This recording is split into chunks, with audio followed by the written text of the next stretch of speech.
45 years. That is how long I have been turning wrenches under sinks and behind water heaters. And I will tell you the thing that still gets to me. It is not the flooded basements. It is the money. The money good people hand over that they never once had to spend. I watched a fella write a check for $1,100 to fix a floor that rotted out from a part costing less than a cup of coffee. Ask me how I know. I was the one who had to tell him. So here is what we are going to do. I am going to walk you through 15 things I learned the hard way. Little secrets, the kind of thing my Uncle Ray kept in his head and never wrote down anywhere. Every one of them saves you real money. Some save you a few bucks. Some save you thousands.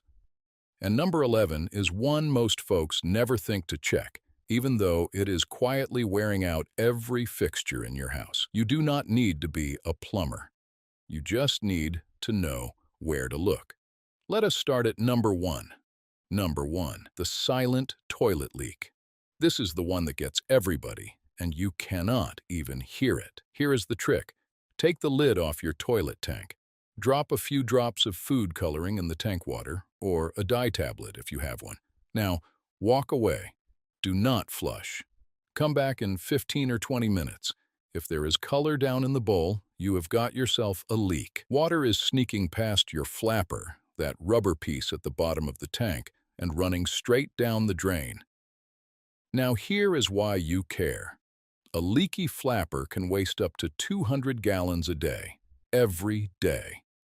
That is money running down the drain on your water bill, and you never hear a thing. And the fix? A new flapper. $5, maybe 10. You pull the old one off, snap the new one on, hook up the chain, and you are done. 10 minutes, no plumber. Between you and me, this one test has saved folks hundreds of dollars a year. Do it tonight. Number 2. This one feels like a secret because the companies do not exactly put it on a billboard. If you have got a dripping single-handle faucet from one of the big brands, Moen or Delta and a few others, you do not buy a new faucet. You do not even buy the part. You call them.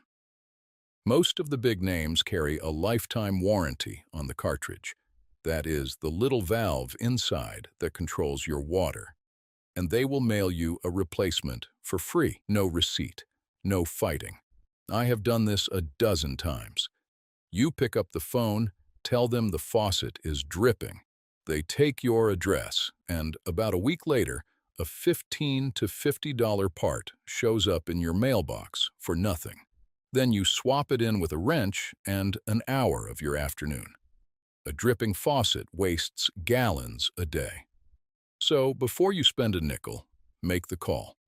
That part is already paid for. You just have to ask for it. Number 3. Now we move to the water heater, because this is where the big money hides. Inside your tank, there is a rod called the sacrificial anode. And that name tells you everything you need to know. It is built to be destroyed. It sits in there and corrodes on purpose, so the rust eats the rod instead of eating your tank. But here is what nobody tells you. That rod wears out in about 4 or 5 years, and once it is gone, the tank starts rusting from the inside out. Most folks never touch it. They just let the tank die, then pay $1,200, $1,500 for a new water heater and install. But if you pull that old rod and thread in a fresh one, a $20 to $40 part, you can roughly double the life of the whole tank. You shut off the water and the power first. That part matters. Then you unscrew the old rod up top and thread in the new. That is it. Number 4 is the other half of keeping that tank alive, and most people skip it too. Number 4, flushing the sediment out of that same water heater. Over time, sand and mineral grit settle to the bottom of the tank. It builds up into a hard, crusty layer, and that layer sits between your burner and the water. So your heater works harder and harder to push heat through it. That is money on your gas or electric bill every single month. and it wears the tank out early. Once a year, you drain that grit out. You hook a garden hose to the little valve at the bottom, run it to a bucket or a floor drain, and let a few gallons rip out. It comes out cloudy and gritty the first time, and you will be surprised what was living in there. Now, one caution. If you have a gas water heater and anything about the burner or the gas connection looks wrong to you, you stop and you call a pro. I do not want you touching gas lines, ever. That is a hard line for me, but a simple flush from the drain valve that you can do. 10 minutes, once a year. Number 5, turn your water heater down to 120 degrees. That is the whole tip, and it does 2 good things at once. First, it saves you money. Every degree hotter than you need is energy you are paying for and never using. A lot of tanks come set way up at 140 from the factory, burning cash to keep water hotter than anybody in the house wants it. Second, and this matters if you have little ones or older folks around, 120 is a whole lot safer. Water at 140 can scald a child in seconds. At 120, you have got a margin of safety. On an electric heater, you cut the power first before you open those panels. On a gas unit, there is usually a dial right on the front. Set it, forget it, and enjoy a smaller bill month after month. Number 6 is one you can do with something already sitting in your kitchen cabinet. Number 6. This one costs you nothing but a little white vinegar. If your kitchen faucet has gone weak, or your shower feels more like a dribble than a spray, most folks assume the fixture is shot and go buy a new one. Stop. 9 times out of 10, it is not broken. It is just clogged with mineral scale, that white, crusty buildup from hard water. On a faucet, you unscrew the aerator, that little screen tip right at the end of the spout. On a shower head, you can often twist the whole head right off. Drop it in a bowl of plain white vinegar and let it soak overnight. The vinegar eats the mineral crust right off it. In the morning, you rinse it. Scrub any leftovers with an old toothbrush and screw it back on. Full flow, like the day it was new. For a stubborn shower head you cannot get off, you fill a sandwich bag with vinegar and tie it right over the head. Free fix. A new fixture would have run you $30, $40, $50. Vinegar wins, real quick before we get to number 7. If this is the kind of thing you want more of, subscribe to the Vintage Pipefitter. Every week I walk through another real repair that saves you a plumber bill. It is free, it takes 1 second, and it keeps these fixes coming to you when something in your house acts up. Let us keep going. Number 7. Go look behind your washing machine right now. Those rubber hoses feeding water to it, they are a ticking clock. Rubber gets old, it gets brittle, and one day it splits. And here is the nightmare part. Those hoses are under pressure all the time, even when the machine is off. So when one lets go, it does not drip. It sprays. Gallons a minute until somebody comes home to a flooded house. A burst washer hose is one of the top causes of catastrophic water damage in a home. I have watched it wipe out floors, ceilings, drywall, thousands upon thousands in damage, and the fix cost you about $15 for the pair. You swap those tired rubber hoses for braided steel ones. The braided kind have a steel mesh jacket that holds up for years and years. You shut the valves, unthread the old hoses, thread on the new, hand tight, plus a little nudge with the pliers. 20 minutes. Cheapest insurance in the whole house. Number 8 is what turns a burst anything into no big deal at all. Number 8. Know where your main water shutoff is. And I mean, know it cold, before you ever need it. Because when a pipe lets go, or that washer hose from number 7 finally splits, the difference between a wet floor and a ruined house is how fast you can kill the water. Every minute counts, and you do not want to be hunting around a dark basement in a panic while it pours. So today, while there is no emergency, go find it. It is usually where the main line comes into the house, often near the water heater or the foundation wall. It might be a round handle or a lever. Turn it, make sure it moves, then turn it back on. Show everybody in the house where it is. Between you and me, I have seen a $10 problem become a $10,000 one, all because nobody could find the valve. It costs you nothing and takes 5 minutes today. Do not skip it. Number 9. Take care of your drains before they clog, not after. Most folks never think about a drain until it backs up, and then they are calling a rooter service and handing over $150 to $300. Do that a couple times a year, and it adds up fast. There is a better way, and it is cheap. Once a month, you pour a bioenzymatic drain treatment down your slow drains. That is a fancy way of saying it uses enzymes and natural bacteria to eat away the grease, hair, and gunk that builds up on the pipe walls. It works slow and steady overnight, and it keeps the line clear so you never get the full clog in the first place. Now, do not confuse this with the harsh chemical drain openers. Those can hurt your pipes, and you never, ever mix drain chemicals together. That can put off fumes that land you in the hospital. The enzyme stuff is gentle. A jug runs you a few dollars a month and saves you those rooter calls. Number 10 is how you catch a leak you cannot even see. Number 10. Here is how you play detective and catch a hidden leak before it wrecks anything. You have got a water meter, usually out by the street or down in the basement. This little test tells you if water is escaping somewhere you cannot see, inside a wall or under the slab.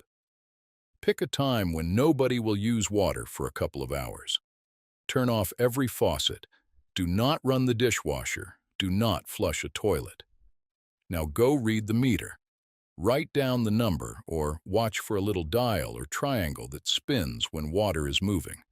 Wait an hour or two, using nothing at all. Then read it again. If that number moved, water is going somewhere it should not. You have got a hidden leak, and now you know to chase it down before it turns into rot, or a mold problem, or a shocking water bill. It costs you nothing but a little patience. Ask me how I know how bad a hidden leak gets when you let it run. Number 11 is the one I teased at the very start. Number 11. This is the sneaky one I promised you. High water pressure.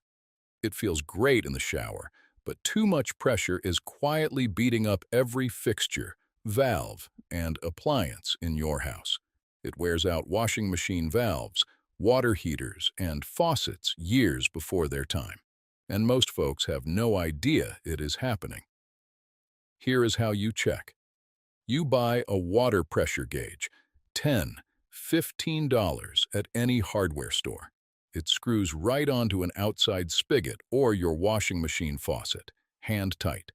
Turn the water on and read the dial. Anything under about 80 is fine. But if you are reading 90, 100, higher than that, it is too much, and it is doing damage every day. The fix is a device called a pressure-reducing valve on your main line. That is a bigger job, and it is fair to bring in a plumber for that one. But you found the problem for $15, and you saved yourself replacing appliances early. The knowledge is the cheap part. Number 12 changes how you buy every part from here on out. Number 12, where you buy your parts matters more than you would think. When you walk into the big box store, a lot of what is on the shelf is what we call builder grade. It is made to a price, made to be cheap, and it is often plastic where it ought to be brass. It works for a little while, then it fails, and you are doing the same repair all over again in 2 years. There is a better option, wide open to you. A plumbing supply house. That is where the pros buy. You can walk right in the front door.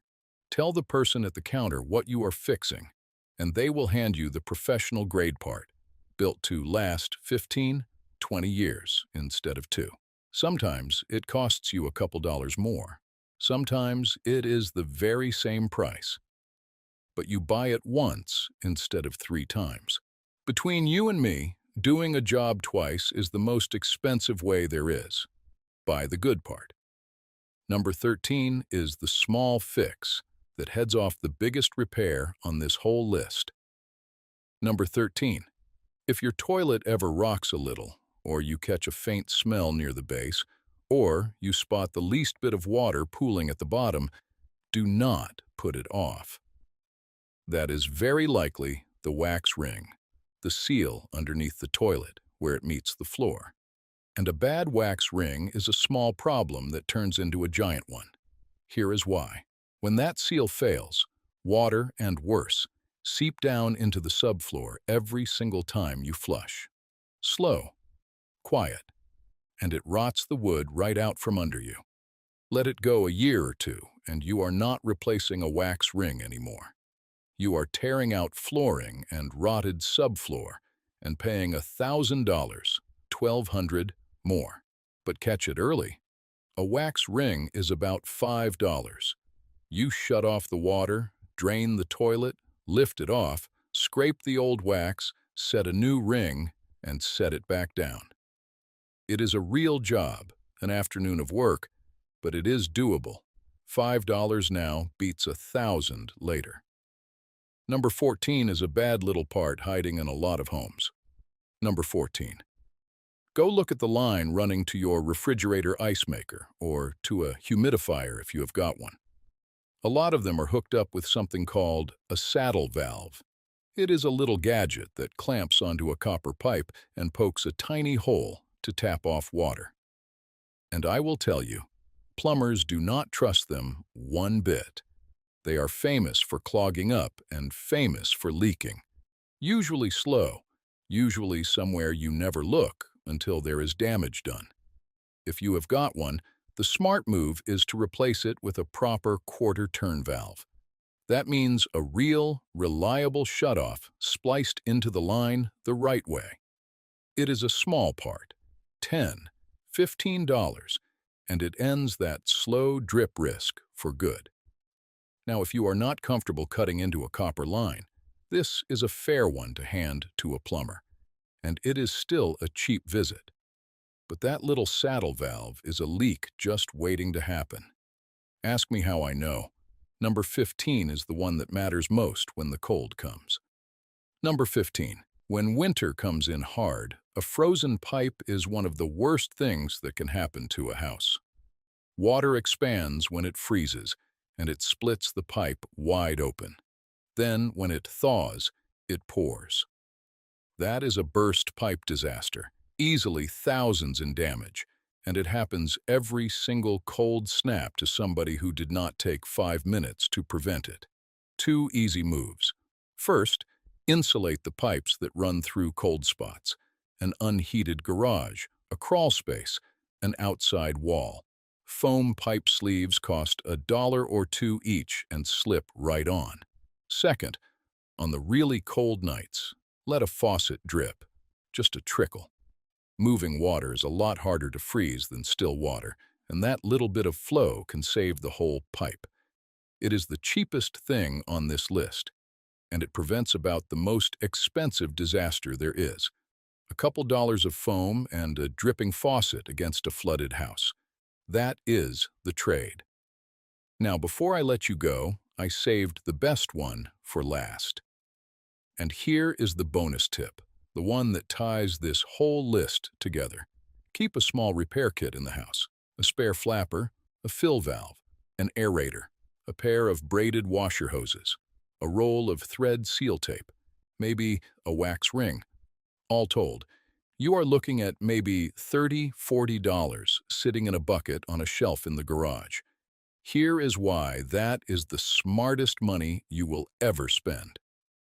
Plumbing never breaks on a Tuesday afternoon. It breaks on a Sunday night or a holiday, or the moment company is coming over. And that is precisely when an emergency plumber charges you double, triple, whatever he cares to. But if the part is already sitting on your shelf and you already watched how the fix goes, you handle it right then and there for a few dollars. No panic. No after-hours rate. Ask me how I know.